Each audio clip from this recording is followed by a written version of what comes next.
L'interview découverte d'Europe 1, Caroline Roux, vous recevez ce matin Patrice Giraud. C'est vraiment lui le monsieur Star Wars français. À se demander si ce garçon ne vient pas d'ailleurs. J'aime bien cette entrée en scène. Bonjour Patrice Giraud. Vous avez fondé le magazine Lucasfilm, devenu Star Wars Magazine. Vous organisez les expositions, les conventions Star Wars. Aujourd'hui, vous êtes producteur de cinéma. Tout ce qui concerne la saga en France passe par vous à un moment ou à un autre. Alors il y a tout un tas de gens qui nous écoutent depuis ce matin et qui nous disent « Mais qu'est-ce qu'ils ont tous avec Star Wars ?» Est-ce que vous pouvez nous aider pour leur expliquer le phénomène ?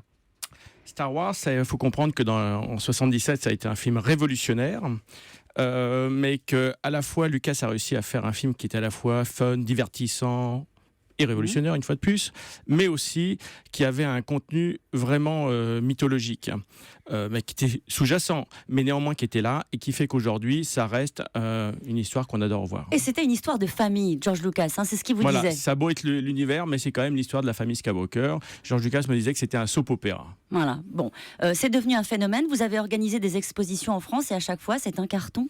Oui, la toute première, c'était à la Cité des Sciences en 2005, et ça fait plus de 750 000 visiteurs, c'est-à-dire à peu près comme Monet au Grand Palais, quoi. Alors vous, votre rencontre avec Skywalker, avec Luke, c'était en 1977 et vous l'avez jamais quitté depuis. Bah oui, pratiquement 38 ans jour pour jour, hein, parce que c'est sorti le 19 octobre en France.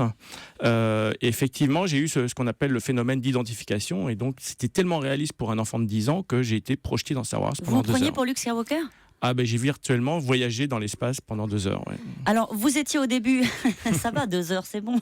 Vous étiez juste un simple fan, et puis vous avez grandi. Vous avez jamais lâché la saga, et c'est devenu plus qu'une passion. Bah oui, j'étais tellement tenace, puis j'étais fasciné par l'homme George Lucas, qui était pour moi le nouveau Walt Disney, cet homme visionnaire. Qu'à un moment, j'étais un grand naïf que je lui ai écrit, j'ai écrit à ses équipes, et ils m'ont répondu, ils m'ont dit Patrice, tu es d'ailleurs le seul fan au monde à nous écrire pour faire un magazine. Donc, alors on va s'arrêter quand même quelques secondes là-dessus. Vous écrivez à George Lucas, ouais. Et il vous répond. Alors pas lui, ses équipes, mais notamment tout le monde m'avait dit mais personne ne te répondra. Votre père, mon père m'avait dit qu'un banquier m'a dit mais ils te répondront jamais. Et puis ils m'ont répondu, et puis l'aventure s'est faite, quoi, ce qui est incroyable. Et l'aventure, c'est quoi ? Comment ça se concrétise pour J'ai vous ? créé mon magazine en 95, le Fan Club. Alors, il faut comprendre qu'à l'époque, il n'y avait pas les réseaux sociaux. Donc, on était le passage obligé. C'était un moyen pour Lucasfilm de communiquer auprès de ses fans sur ses nouvelles productions, ses jeux vidéo. Et j'ai animé ça pendant 15 ans. Mais vous êtes très modeste parce que vous êtes allé au-delà de ça. Vous avez intégré le cercle, on va dire, les proches de George Lucas.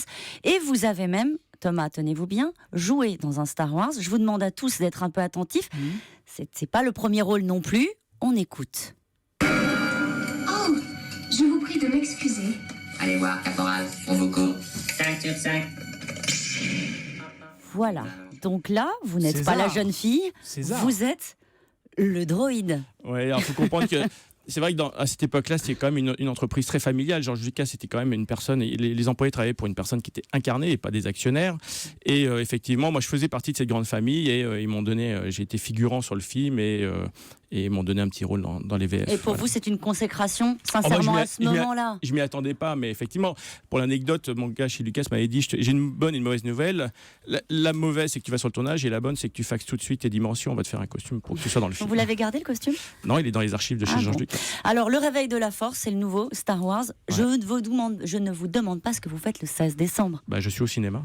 Vous avez une appréhension de retrouver les personnages ou pas ? Ah non, j'appréhende d'être très ému de revoir Luke Skywalker et Han Solo, mais à part ça, non, je suis très excité de le voir, puisque George Lucas avait dit lui-même en 2015 qu'il n'y aurait plus de Star Wars. Donc, c'est l'étonnement pour tous les fans.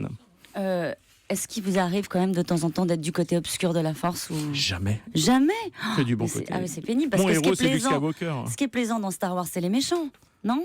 Ça dépend, il y en a qui s'identifient aux méchants, d'autres à Han Solo. Moi, ça a toujours été Luke. Bon, merci beaucoup d'avoir été mon invité.